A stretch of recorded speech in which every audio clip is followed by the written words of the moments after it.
Bienvenue sur le podcast des Montessori 7, Montessori à la maison. Je suis Anne-Laure Schneider, formatrice Montessori et maman de 5 enfants instruits en famille. Ma mission, c'est d'aider les parents, les assistantes maternelles, bref, tous ceux que dans notre communauté nous appelons des souricettes, à mettre en pratique la philosophie Montessori chez eux, avec leurs enfants ou les enfants qu'ils gardent. Dans ce podcast, nous parlerons donc de pédagogie Montessori, mais aussi de discipline positive, d'instruction en famille, ce que l'on appelle aussi l'école à la maison, de co-schooling et de bien d'autres choses encore. J'avais envie d'un peu de légèreté aujourd'hui, et peut-être que vous en avez besoin, vous aussi. Je sais que c'est une période difficile pour beaucoup, surtout quand on est parent et que la vie est pleine d'incertitudes en ce moment. On n'arrive jamais à savoir 2 jours à l'avance quel sera le planning des prochaines journées, puisqu'il peut y avoir une fermeture de classe, une annulation d'activité, un décalage d'activité, un changement de protocole sanitaire, etc., etc. J'avais envie aujourd'hui de parler de chansons Disney. Alors pas seulement Disney, mais bon, quand même, beaucoup de chansons Disney. Alors malheureusement, je ne pourrai pas vous faire écouter des extraits de chansons Disney, car vous savez qu'ils sont très à cheval sur le copyright, et que s'ils repèrent sur un podcast ou autre, sur un enregistrement, un extrait de leur chanson, de leur musique, eh bien, ils arrivent à faire en sorte que les podcasts, les vidéos, etc. soient immédiatement retirés des plateformes. Donc je ne vais pas prendre ce risque, et malheureusement, je suis désolée, mais les seules chansons Disney que vous entendrez dans cet épisode seront donc fredonnées par moi. Bon, on fait avec ce qu'on a. Hein. Pourquoi voulais-je vous parler de chansons Disney ? Non, ça n'est pas seulement pour le plaisir de retomber en enfance. Je ne sais pas vous, mais c'est vrai que moi je suis d'une génération où les films Disney ont bercé mon enfance. La sortie annuelle à peu près du dessin animé Disney était un événement.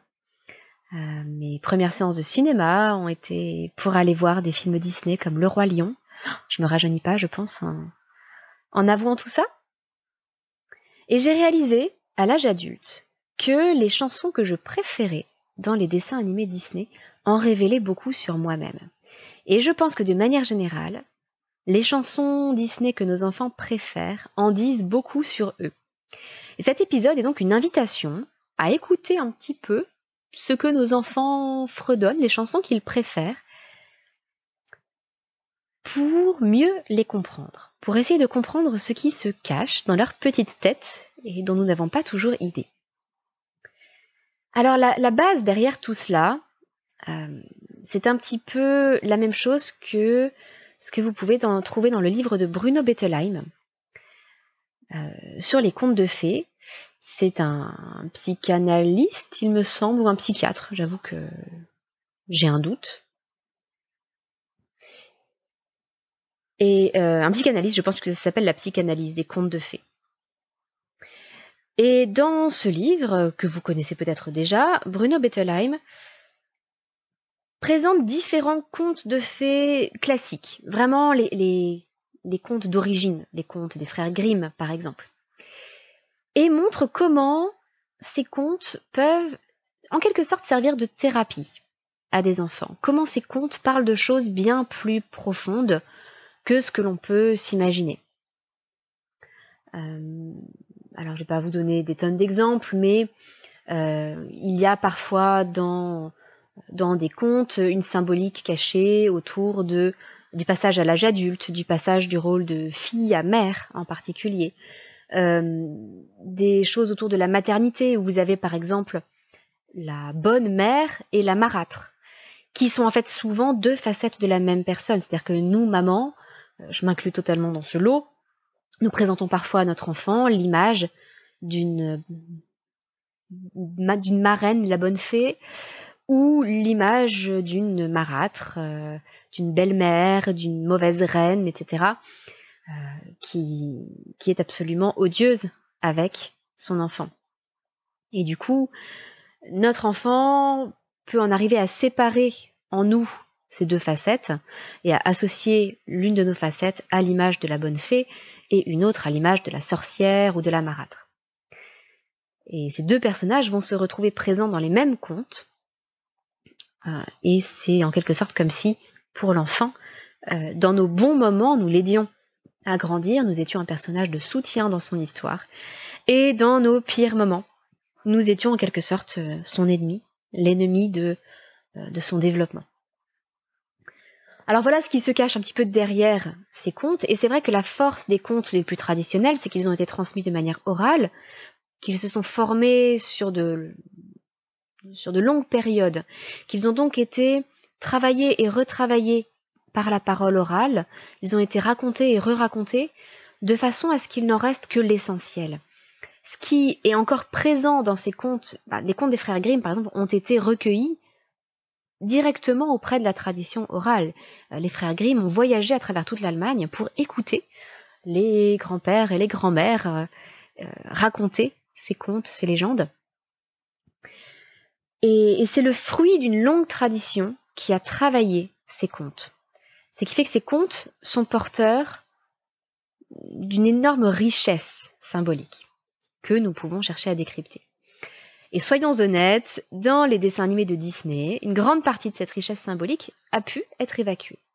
Malgré tout, il y a aussi des choses qui ont été ajoutées par les créateurs Disney. Le conte de La Belle et la Bête, par exemple, n'a que peu de rapport avec le conte français que nous connaissons, dont nous avons les versions écrites. Il y a beaucoup d'ajouts, il y a des changements, des modifications. Mais malgré tout, il s'agit d'un univers de contes de fées dans lequel nos enfants peuvent se projeter sans danger. C'est-à-dire qu'ils peuvent s'identifier à un personnage et en même temps rester suffisamment distants de ce personnage. C'est comme si du coup ils pouvaient s'auto-analyser, faire leur propre psychothérapie si vous voulez. Et je voudrais analyser ça avec vous à travers 2 chansons que personnellement j'ai énormément aimées dans des films Disney. Et puis parler avec vous de l'exemple d'une de mes filles et de ses chansons préférées, alors qui n'est pas une chanson Disney pour le coup, mais tout de même. Alors je préfère parler de mon propre exemple, parce que je peux à la fois vous parler des chansons que j'aime par-dessus tout, et on peut réfléchir à ce que cela signifie sur moi, et derrière je me connais aussi moi-même, et donc je peux savoir, surtout avec le recul, avec l'âge adulte, si c'était réellement pertinent d'analyser ma psyché à travers les chansons Disney que j'aimais particulièrement. Donc c'est un exercice un petit peu bizarre auquel je vous invite aujourd'hui, mais à partir de là, peut-être que je vous aurai convaincu de bien écouter les chansons qu'aiment vos enfants pour essayer de mieux comprendre ce qui se passe dans leur tête. Alors la première chanson que j'aimais énormément quand j'étais petite, c'est l'une des chansons de La Belle et la Bête. C'est lorsque Belle, donc Belle qui est la fille d'un inventeur, qui est une grande lectrice, qui est passionnée de livres, se rend au village pour faire quelques emplettes, enfin surtout pour aller emprunter un nouveau livre. Et elle croise tous les gens du village, elle emprunte un nouveau livre et puis elle va le lire. Et cette chanson montre à quel point Belle est différente des gens du village qui l'entourent. Alors, je vais juste vous la fredonner un petit peu pour vous la remettre en mémoire si vous connaissez déjà ce dessin animé de La Belle et la Bête. Sinon, n'hésitez pas à aller chercher sur YouTube, par exemple, chanson Belle et la Bête et chercher Je veux vivre autre chose que cette vie. Et à partir de là, vous devriez pouvoir retrouver cette chanson. Alors, elle commence par arriver dans le village et puis elle parle des gens qui l'entourent. Le boulanger tient son plateau bien garni, du bon vieux pain de son fourni. Et dès qu'on est arrivé, les gens ne sont qu'étrangers, dans les rues qui pleurent d'ennui. Et ça continue comme ça, etc. Et elle parle de toutes ces personnes autour d'elle qui sont prises dans leurs activités. Donc le boulanger, il y a les jeunes filles qui cherchent à séduire le beau Gaston, le beau chasseur. Et elle se sent étrangère à tout ça, ces gens qui sont étrangers. Et le passage qui me tournait tout le temps en tête, je ne connaissais pas forcément tous les couplets de cette chanson par cœur, mais il y a un passage que j'avais en tête qui me tournait un peu en boucle. Et c'est un moment qui m'a beaucoup marqué visuellement aussi, où Belle court en haut d'une falaise, disons. Elle court sur l'herbe et elle elle a le vent dans les cheveux, dans sa robe. Je vous raconte volontairement tout ça d'après mes propres souvenirs, sans avoir regardé à nouveau le dessin animé, pour vous dire vraiment quelle impression j'ai conservée de ce film. Et elle a le livre qu'elle vient d'emprunter dans les mains, et à travers toute la chanson, elle nous dit combien elle voudrait vivre une histoire comme dans ses livres. Et donc elle court comme ça sur la falaise, sur l'étendue d'herbe en haut de la falaise, et elle chante « Je veux vivre autre chose que cette vie ». Et puis on a en écho, mais ça n'a plus rien à voir, Gaston qui, lui, au village, en train de frimer avec ses gros muscles, dit « Je ferai pour Belle un excellent mari ». Mais bon, ça c'est juste l'écho de la chanson. Et ce qui m'a beaucoup frappé, c'est ce passage « Je veux vivre autre chose que cette vie ». Et je pouvais regarder ce passage en boucle quand j'étais petite. Alors attention, hein, c'est avec des cassettes. Il fallait rembobiner la cassette, revenir au début de la chanson et remettre la chanson. Et cette chanson me tournait en boucle dans la tête. Et si on réfléchit un petit peu, alors il faut que je vous donne un petit peu de contexte sur moi, mais j'étais une enfant à haut potentiel. Alors je suis toujours à haut potentiel, mais je ne suis plus une enfant. Et j'avais déjà 2 ans d'avance, je pense, au moment où j'ai découvert particulièrement ce dessin animé. Donc j'étais jeune dans ma classe et je me sentais différente de mes camarades. J'étais effectivement différente, je ne savais pas encore tellement pourquoi. J'ai su vers 8 ans que j'étais à haut potentiel, mais je ne le savais pas forcément au moment où j'ai découvert ce dessin animé et où il m'a profondément marquée. Donc je sentais, comme Belle, que j'étais différente. Elle, c'est parce qu'elle est passionnée de livres, qu'elle rêve d'une vie plus intense, plus intéressante que sa petite vie quotidienne avec la routine du village. De mon côté, c'était simplement que je rêvais d'un autre monde, un monde où j'aurais ma place, un monde où je me serais sentie mieux. Il y a le fait que Belle aimait énormément les livres, moi aussi. J'étais passionnée de lecture, je passais beaucoup de temps à lire.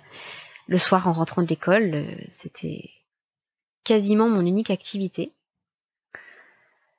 Et il y a la volonté de quelque chose de différent, la volonté de quelque chose de plus intense, quelque chose qui répondait à mon besoin déjà de stimulation intellectuelle, là où il m'arrivait de m'ennuyer à l'école, malgré mes 2 ans d'avance. J'ai sauté encore une classe un peu plus tard et je me suis retrouvée avec 3 ans d'avance. Et à la fois cette sensation d'être différente et en même temps l'idée que ce n'était pas moi qui étais en tort en quelque sorte, mais que c'était le monde qui n'était pas, peut-être pas toujours à la hauteur. Le monde qui était parfois bien méchant. C'est aussi une époque où j'étais... je parle d'une longue période, hein, j'ai aimé ce dessin animé pendant des années, mais pendant toute une période, j'étais harcelée à l'école aussi. Et je rêvais de mieux. Je rêvais d'un monde plus stimulant, d'un monde plus ouvert et plus gentil avec moi, et je rêvais de rencontrer des gens qui étaient davantage comme moi. Voilà.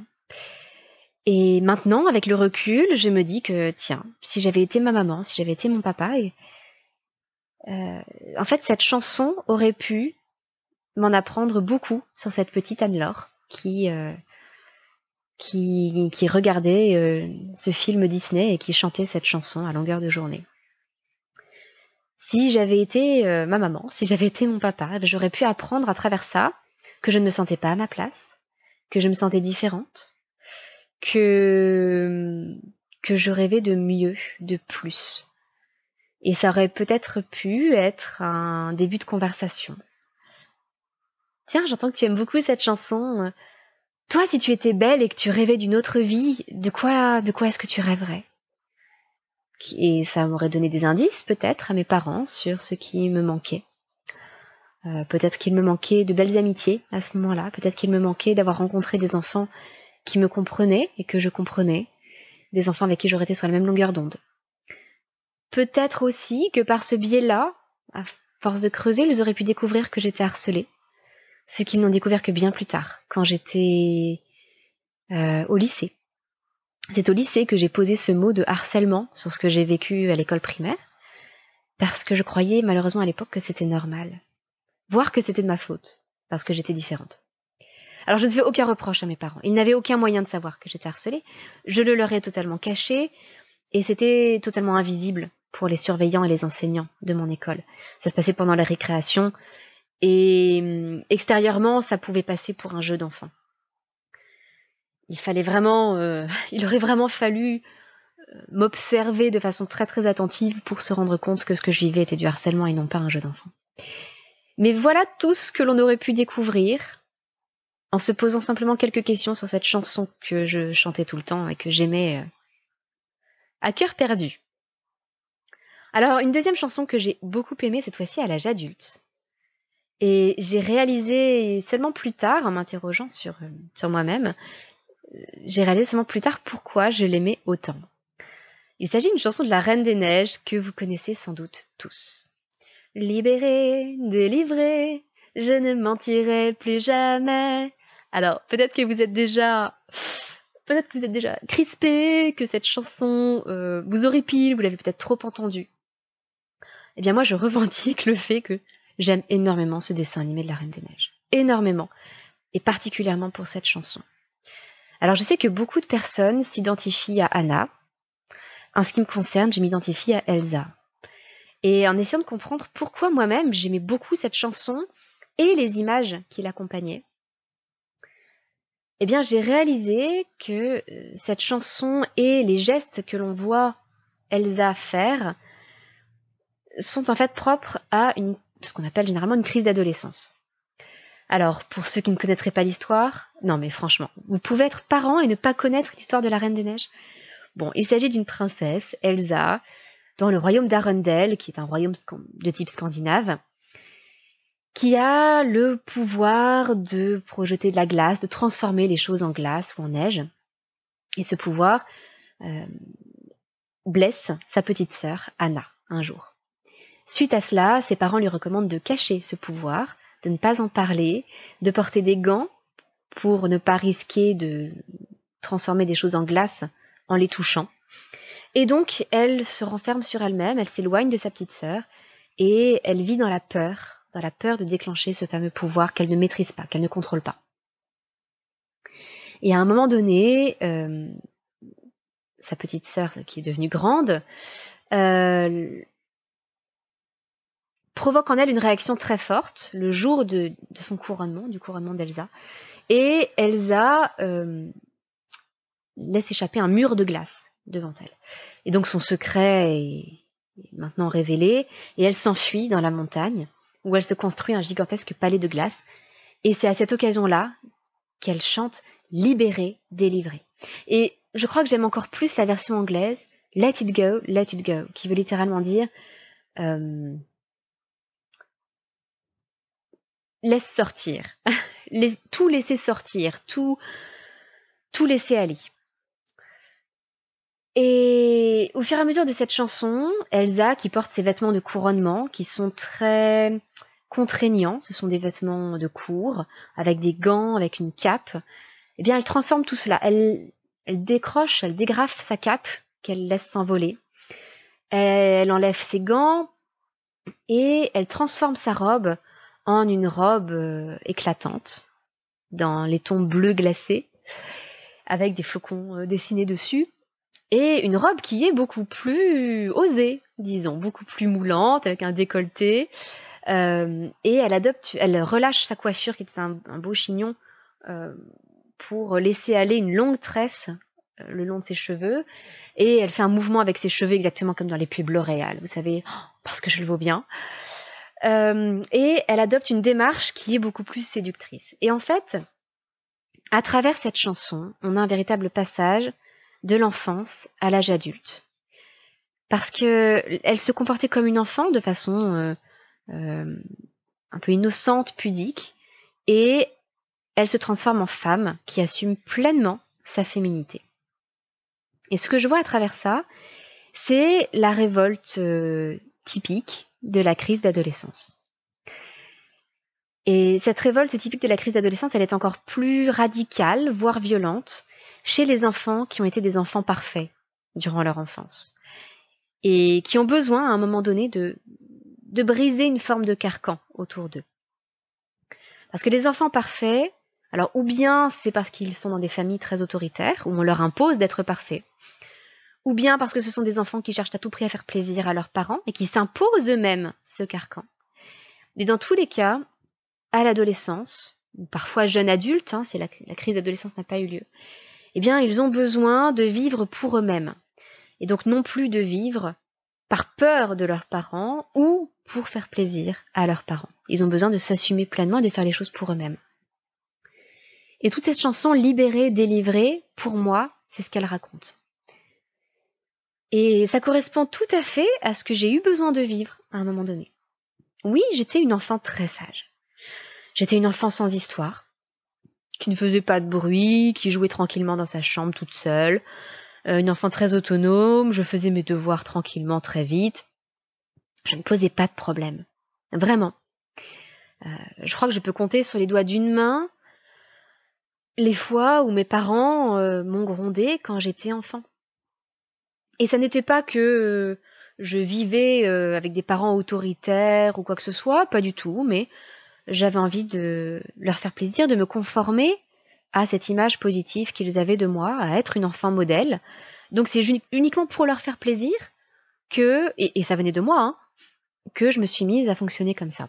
Et il a bien fallu à un moment donné quand même que je vive ma crise d'adolescence, si on veut, alors qu'il s'est passé relativement en douceur, mais à un moment donné, j'ai dû m'opposer frontalement à mes parents sur des sujets qui pour moi étaient majeurs, comme le choix de mes études ou le choix de mon mari, avec lesquels ils n'étaient pas d'accord.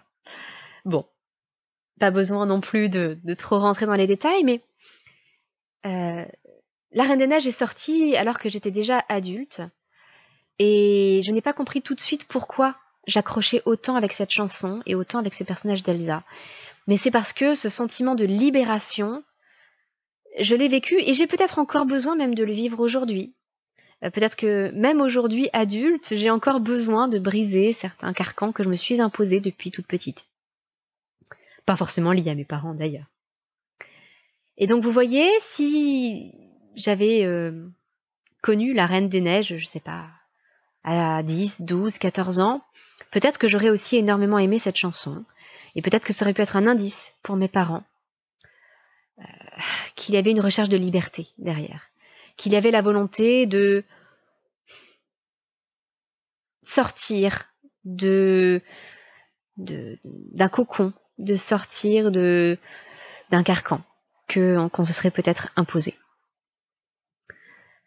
Ce qui est frappant aussi dans cette chanson, c'est à la toute fin où elle regarde l'écran d'un air assez,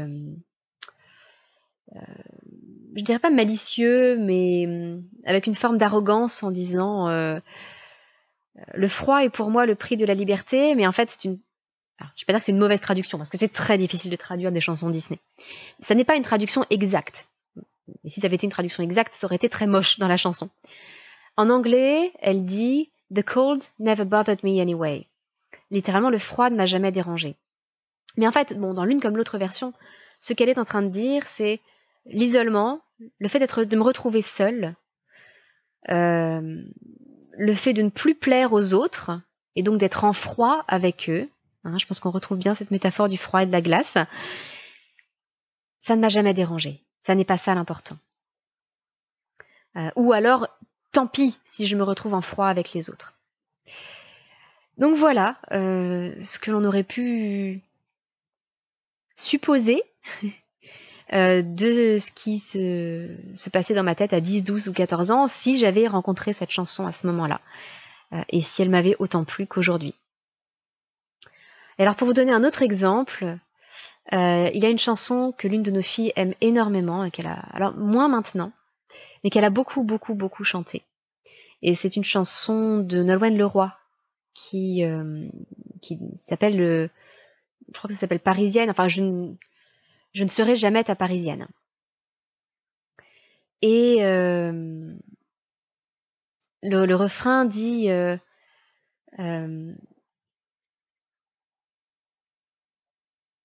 j'aimerais tant que tu me comprennes, je ne serai jamais ta Parisienne.